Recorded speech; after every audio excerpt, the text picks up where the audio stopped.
4 मे रोजी घराबाहेर पडण्यापूर्वी ही रील नक्की पहा, कारण तुमच्या प्रवासाचं संपूर्ण नियोजन विस्कळीत होऊ शकतं। 4 मेला संपूर्ण महाराष्ट्रातील रिक्षा आणि टॅक्सी सेवा ठप्प होण्याची शक्यता आहे। यामागचं कारण काय आहे सांगते, पण त्याआधी अशाच महत्त्वाच्या बातम्यांसाठी थोडक्यातला फॉलो करा। परिवहन मंत्री प्रताप सरनाईक यांनी रिक्षा आणि टॅक्सी चालकांसाठी मराठी भाषेचं ज्ञान असणं बंधनकारक केलं आहे।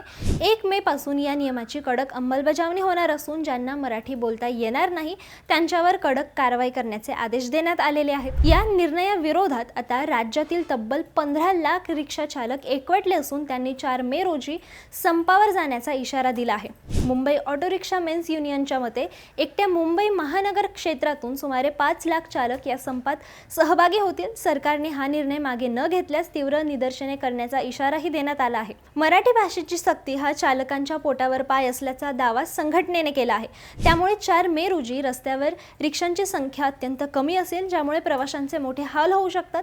28 एप्रिलला युनियन या संदर्भात सरकारला निवेदन देणार आहे। तुम्हाला सरकारच्या या निर्णयाबद्दल काय वाटतं आम्हाला कमेंटमध्ये नक्की सांगा आणि अशाच महत्त्वाच्या बातम्यांसाठी थोडक्यातला फॉलो करा। बातमी म्हणजे थोडक्यात।